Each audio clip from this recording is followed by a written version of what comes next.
What do you wonder? Wow. That's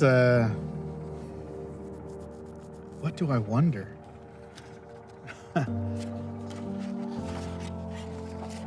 What do you wonder? Well, I think what I wonder is thinking about how Joshua's going to grow up to be the man that we hope that he's going to be. Yeah. The first thing that came to mind was what's for dinner. But, I mean... I wonder why a lot. I think most of my wonder is so much of it has to do with just, I think, looking at the universe that's just around us. How things are created?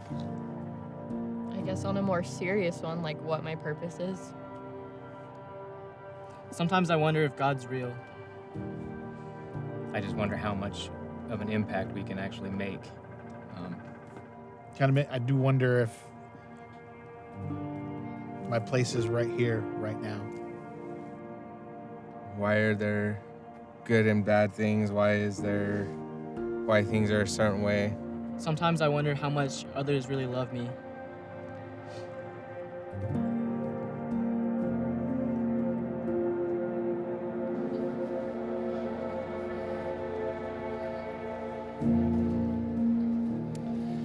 So what do you wonder?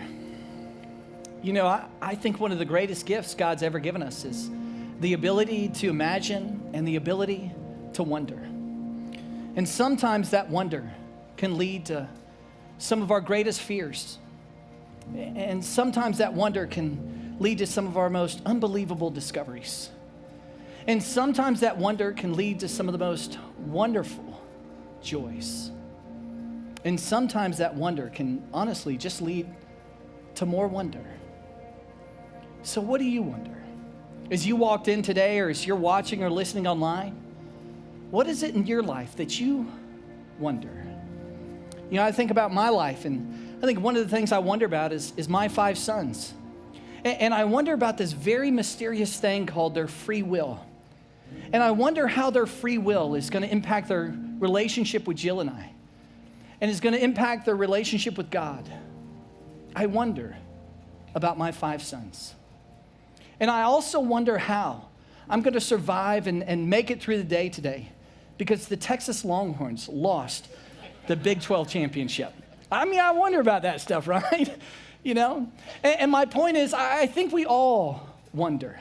And our wonder comes from this kind of our frame of reference. Our wonder is shaped so much by this kind of framework, and each one of us have this to where we kind of ponder through and look through these pains, and we wonder what's on the other side. We wonder when it comes to faith.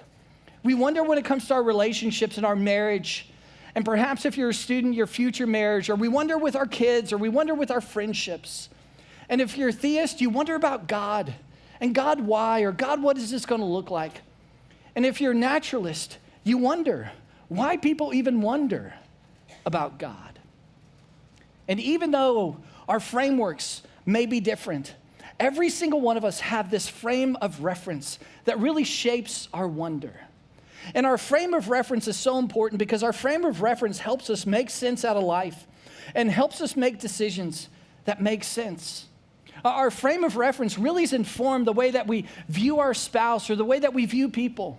The way that we view morality or even business and decisions, the way we view our career or even view politics, so much of that is informed by the way that we see the world, by our frame of reference.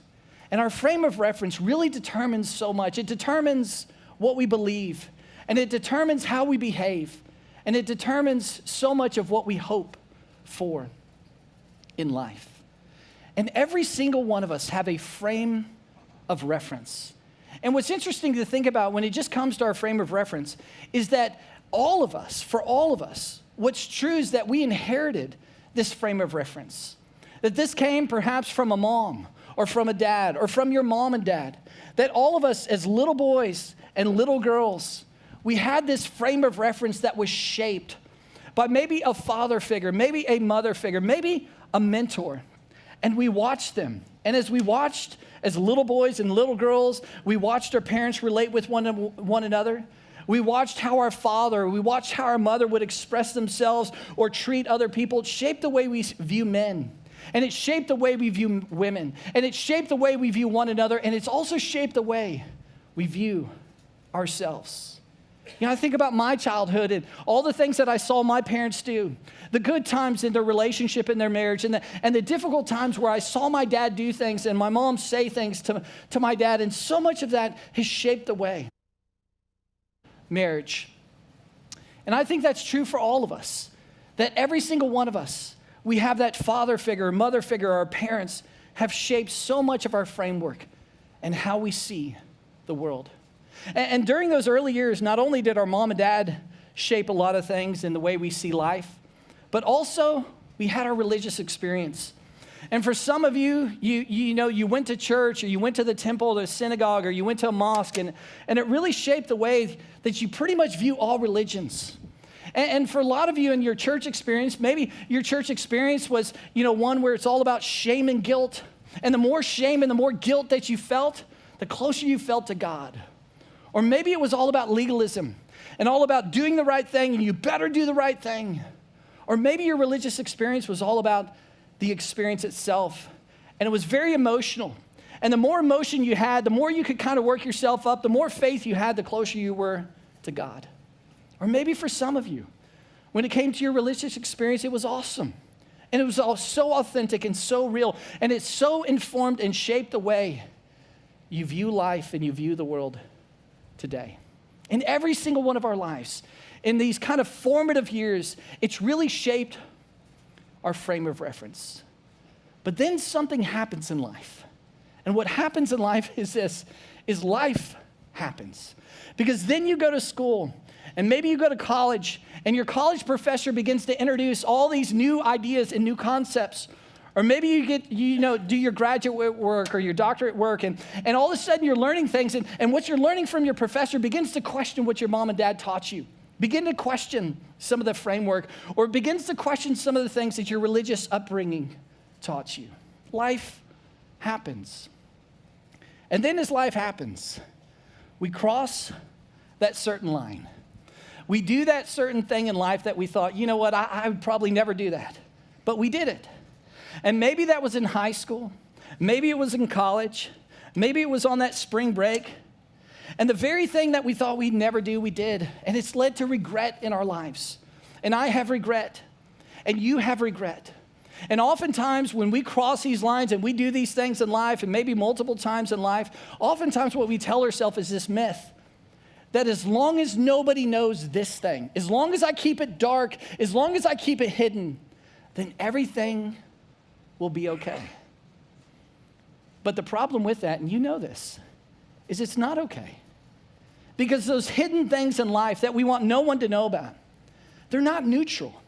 They continue to impact the way we view the world. They continue to impact the way you view your wife or the way you view your husband or the way you view people around you. And you see, life happens. And not only are there those secret things in life, but then there's those difficult things in life. The news that we get that we thought we would never get, that just kind of feels like it kind of broke us. You know, the call that you got that you never thought you would receive about your mom, about your dad. The news that you got from the doctor who called and said, I don't know how to tell you this, but you have fill in the blank. That kind of devastating news, the unexpected news that you get. You know, I think about my personal life, and I think about in 2011, I got an unexpected call completely out of the blue from my parents because they hadn't disclosed what had been happening. But on this particular day, I got this call, and my mom and dad were so emotional. I was thinking, what's going on and what's going on? And I said, Mom, Dad, what's happening? Because I could hear their emotion on the other end of the phone. And then I hear my mom's voice, and she says, I don't know how to tell you this, but we just got done with the oncologist, and I have 6 months to live. You see, that was devastating. And for all of us, life happens, and there are things in our life that just kind of feel like they break us. And then in life, we have these things that kind of feel like that have imprisoned us. We have these things such as anxieties or worries or fears or depression or insecurities. You know, these insecurities that kind of drive us to the place to be on the other side of people and say, I so want people to like me. I so want people to like me that I'm not going to tell them the truth. And so we pretend, or maybe it's the other side of the insecurity to say, you know what? I'm just going to say whatever I want to say to whomever I want to say it, and I don't really care. And you end up hurting the people around you.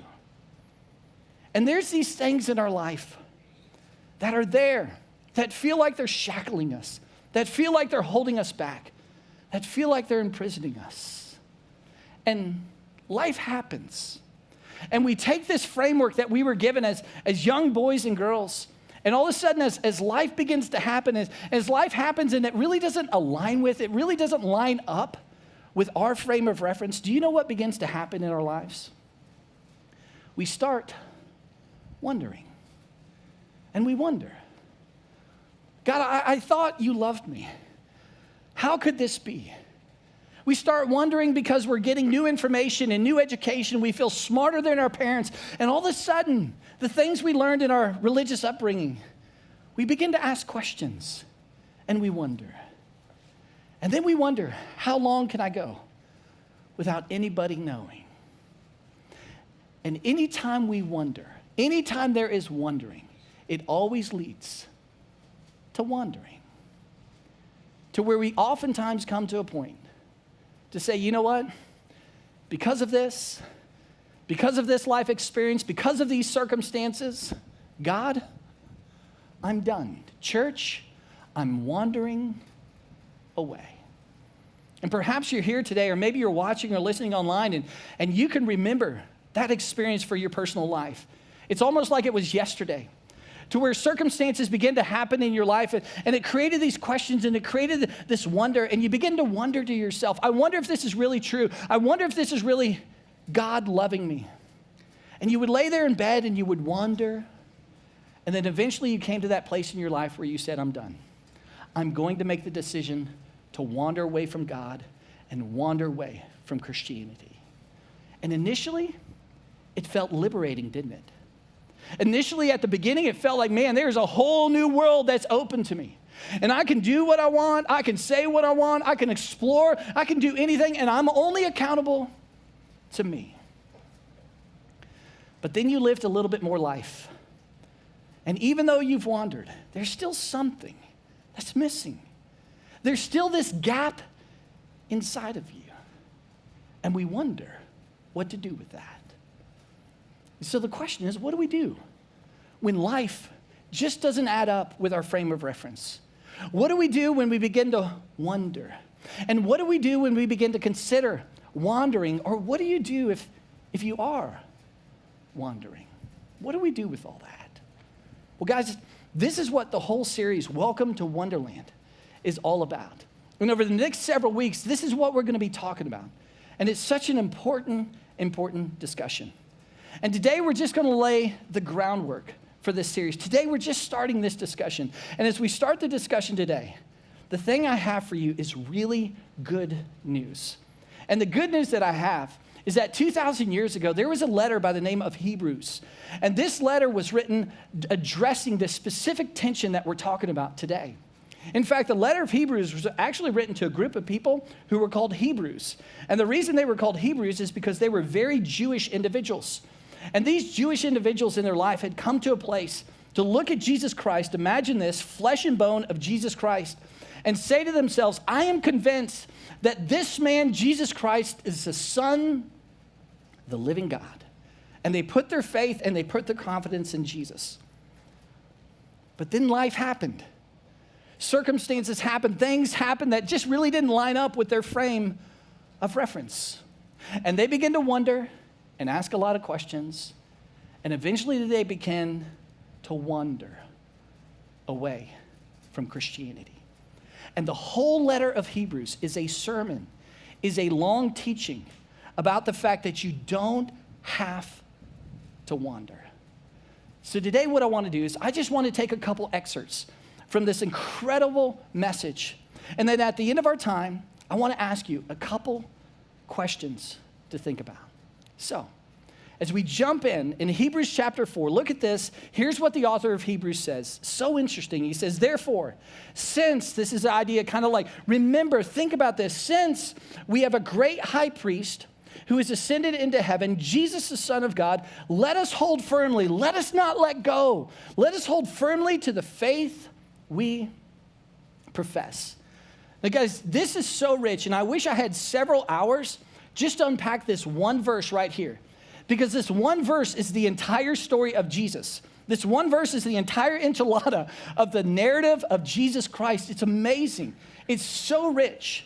And so to the best of my ability, I want to kind of summarize what's happening here. Because remember, this is written to a Jewish group of people. And this Jewish audience, they grew up in a Jewish system. And they understood kind of the Jewish educational system, and they understood the Jewish religious system.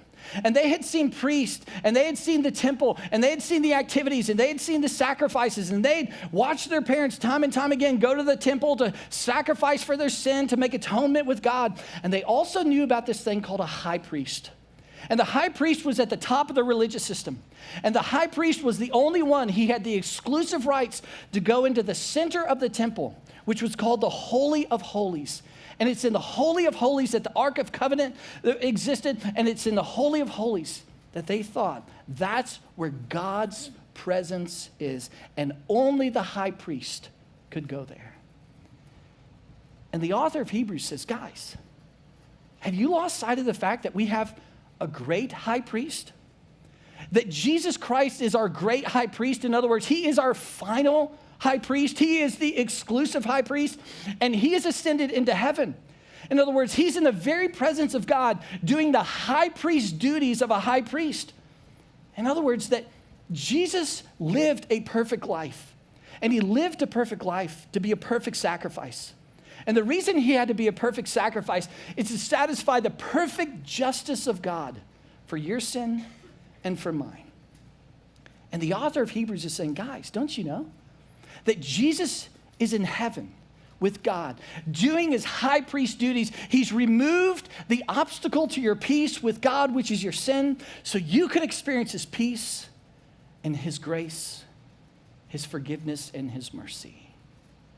And because of who Jesus Christ is, we can hold firmly to the faith that we profess. And then the author of Hebrews goes a step further and says something so fascinating. He says this, for we do not have a high priest who is unable to empathize with our weakness, but we have one who has been tempted in every way, just as we are, yet he did not sin. And I love this concept that he's teaching us here. He uses the word empathize. In the Greek, this word literally means to feel or to suffer with. See, oftentimes when we think of, the kind of the high priest or the religious person, at the top, we think that they're kind of distant, that they're kind of like, they don't get us. That priest or that pastor or that reverend or that, the high priest, they don't understand what I face. They don't know what I go through. They don't face the temptations I face. They don't face the troubles I face. And the author of Hebrews is saying, guys, you need to know this, that when God sent Jesus Christ into the world, he didn't send him on the other side of the frame. That God sent Jesus Christ into the world on this side of the frame to stand shoulder to shoulder with you, to experience what you've experienced, to feel what you have felt, to go through the pressures you have felt, to experience the temptations of pleasure that you have felt. That Jesus Christ can empathize and feel with you when life happens. And isn't that a big deal? Because isn't it true in your life and in my life, those people in your life that just get you? Those people in life that have gone through hardships, gone through difficulties, taken similar paths that you have taken. And when you sit down with them and you just kind of talk about life, when life gets hard or circumstances change, and you sit down with that group of people that just get you and you share it, you don't have to explain. You don't have to give them a bunch of context. You don't have to sit there and feel the frustration like you just don't get it. You just don't get it. Because that group of people in your life, that are that close, they can look at you and they can go, oh, me too. Oh, man, that is me too. Hey, let's talk about that. And they completely get you. Do you know what that leads to? It leads to this rich relational intimacy. And the author of Hebrews is saying, guys, don't forget, we have a high priest, Jesus Christ, who ascended into heaven, who removed the obstacle to your peace with God, which is your sin. And he's with you shoulder to shoulder. So whatever you're experiencing in life, you're not alone. He has faced betrayal. He has faced the pain of life. He has faced the difficulty of life. He has faced people turning their backs on him. He has faced being falsely accused and the hardships of life. He knows you're not alone. Whatever life may give you, you're not alone. He can feel and suffer with us. And the conclusion then is to say, then let us approach God's throne of grace. What an incredible term. His throne of grace with confidence, so that we may receive mercy and find grace to help us in our time of need. That when difficulty comes our way, or that when life just doesn't add up according to our framework, that we don't have to reject God, we don't have to wander away from God, but we can approach the throne of grace with confidence. And I love that term, throne of grace. It's not this idea that we approach the throne of judgment or the throne of he's going to pay you back or he's going to tell you why your life is the way it is. No. When you approach God, did you know what you're going to discover is a throne of grace? Grace is unmerited favor. Grace is the very thing you don't deserve, but the very thing you hope to receive. That you don't have to do it alone, that you can approach God with confidence and not only find grace but find help in your time of need. You don't have to wander. You don't have to wander away from your great high priest. And then, a couple chapters later, he speaks into this, and what he says is fascinating. Look at this. He says, and let us run with perseverance the race. This is life. Let us run this race of life with perseverance marked out for us. And this idea here is that your life has purpose, that God has marked it out for you, that your life has meaning, that everything that's happening, everything that has happened, will happen, is happening, that God is aware that you are not alone, and that God is using all those pieces to do something beautiful. In other words, if you can imagine, think about it this way. Imagine God is the grand weaver, and that all these threads are coming to him, and all these threads represent things that are happening in your life. And all these things as they're happening in their life, God is weaving them together. God is working them for the good. God is a good God. And he's bringing together, weaving together something that is beautiful, that one day when you see it, one day when you see why all the threads happened in your life, that your response to God and what you see and what he's done is going to be, oh, wow, I just didn't know. That makes so much sense. Now I can see clearly that everything in my life had purpose and meaning. Let us run this race of life marked out for us with perseverance. Now, let's be honest. You hear that and you're like, well, Buck, that's fantastic, but that feels like preacher talk, right? Feels like, hey, it's all good. Don't worry about it. Life is hard. Life is difficult. It's just all going to work out. God has a big purpose. And for you, you would say, if I'm sitting where you're sitting, I would think this. I would go, well, that just makes it too easy because come on. This is real in life. This has shattered my life. This is real. Do you know what it's like to live with this daily? Are you kidding me? Because my eyes are pretty much fixed on this. They're fixed on this. They're fixed on a lot of things that are happening. It's very difficult for me to believe the author of Hebrews. But see, the author of Hebrews knew that we would push back this way. And that's why he says what he says next. He says this, let us run the race with perseverance, the race marked out for us, fixing our eyes on Jesus. Guys, this is such a big deal. This is such a big deal because in my personal experience, in my personal experience over the last 10 years, when I've sat down with so many individuals and I've read so many different blogs, I've listened to so many different podcasts of people who have wandered away from Christianity, people who've wandered away from their Heavenly Father. When I've sat on the other side of individuals and they share their story and they talk about here's why and here's I started to wander and it led me to wander, here's what I hear exclusively. Every single time, without exception, in some form, I hear these words. Well, Buck, you know, I fixed my eyes on the pastor and the priest. And they were so charismatic, and she was so amazing, he was so amazing. And, you know, I fixed my eyes on them. Or, Buck, I fixed my eyes on the church. You know, the church is called the house of God. Or, Buck, I fixed my eyes on the Bible. I was just told to, you know, read my Bible every day. Or Buck, I fixed my eyes on my experience. You know, that I went through confirmation, I felt so close to God. That I went to that camp and I felt so close to God. I had that experience where I walked up or raised my hand and man, I felt so close. God was so real in that moment. Or Buck, I fixed my eyes on my circumstances. And I did everything that I was told to do. You know, if I just do the right thing and say the right thing and have enough faith, I mean, God should bless me. And I fix my eyes on that and then I hear, But, the pastor, priest, let me tell you their story and what they did.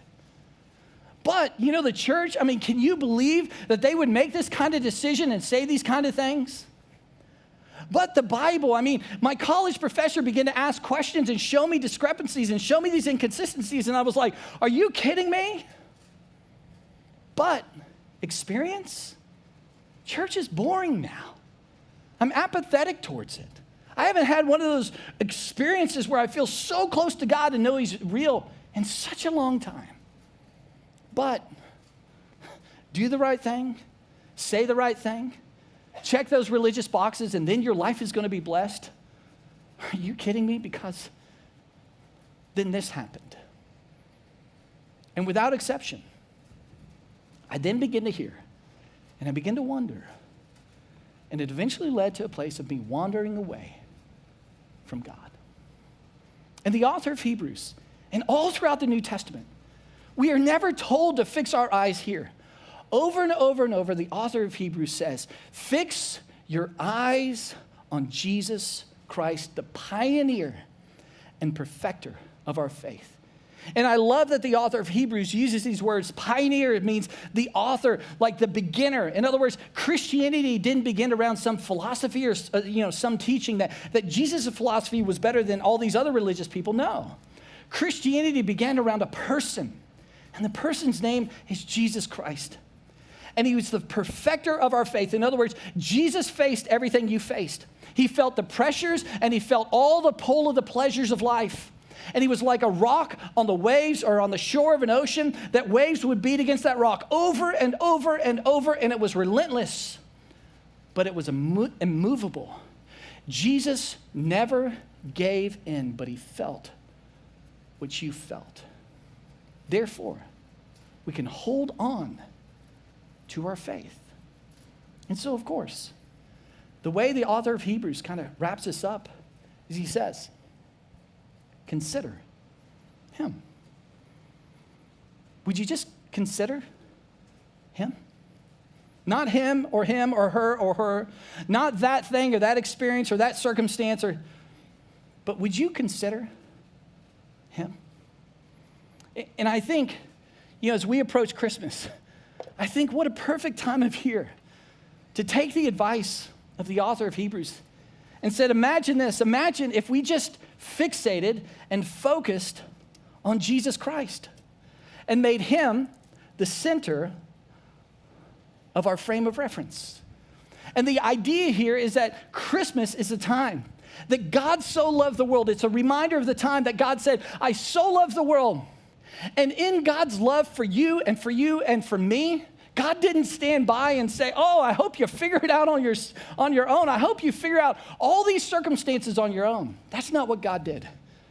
That Christmas is a reminder that God sent a person, Jesus Christ, into the world to stand shoulder to shoulder so He could feel what you feel, so He could hurt as you hurt, so He could empathize with you and ultimately be your main point of reference. What a perfect time of year to be reminded of that. So the author says, consider him. Consider him. And if you're wandering, or if you've wandered, what a perfect time of year to consider coming back and making Jesus Christ the center of your frame of reference. And he continues, he said, consider him who endured such opposition from sinners, so that you, here's the reason, so that you will not grow weary and lose heart and lose faith. You don't have to wander. So, if you're here today and you're considering wandering, or maybe you have wandered, or maybe you've come to a place in your life to where when it comes to God, when it comes to Christianity, it's just boring. It's just become pretty apathetic. And you're like, yeah, what's the point? And it's kind of a catalyst. It's kind of the foundation for you to begin to wonder, which leads to wandering. Here's what I want you to think about. Have you taken your eyes off Jesus Christ and put your eyes on something or someone else? Has the circumstances of your life and the events in your life, has that gotten your attention? Is that what you are fixed on or fixated on? Or is Jesus Christ at the center of your frame of reference? You see, guys, Christmas is a perfect time of year to remind us to either consider or reconsider putting Jesus Christ at the center of our framework. So, I want to ask a couple questions. And I want to ask the first question to those of you who are here today or watching or listening online, that you have wandered, that you've said, Buck, you know, I can relate with that experience where it feels so liberating. A whole new world was open to me, you know, and because of these things in life, I just kind of, you know, walked away from the whole thing. And my question for you, and I really want you to consider this, is this question. What was your faith, the faith that you walked away from? What was your faith fixed on and fastened to? And you see, my hunch, just a guess, is that your faith was not fixed and fastened to Jesus Christ. And for those of you here today, that you would say, well, Buck, I'm a follower of Jesus. I've made that decision. I've put my confidence and trust in Jesus Christ. But I am considering wandering. I'm here today and I'm a follower of Christ, but Christianity has become a little bit apathetic, a little bit boring to me. If that's you, then my question to you would be this. What is your faith fixed on and fastened to? Have you taken your eyes off Jesus Christ? Have you taken your eyes off the author and perfecter of your faith? Have you taken your eyes off the great high priest? Have you taken your eyes off the one who has faced what you have faced, experienced what you experienced, and can say to you, me too, you're not alone? Because this is so important. Look up here. If we begin to take our eyes off Jesus Christ, then listen, then our faith under the pressures of our culture and under the pleasures that we are pulled to every single day will not stand the test. Think about it this way, that the pleasures and pressures of life eventually make faith inconvenient and implausible, and we will wander away from faith when it's not fixed on the author and perfecter of our faith, Jesus Christ. So let me ask you one more time. What was your faith fixed on and fastened to? And what is your faith fixed on and fastened to? And if you're considering wandering away, or if you've wandered away, or if Christianity has kind of been apathetic to you, then here's a thought to ponder. Have you fixed your eyes on something or someone other than Jesus Christ? That's something to wonder about. And my hope is that will cause you to wander back here for part 2 next week. Let me go ahead and pray for us. Father, thank you for this day. Thank you that we can just begin this discussion.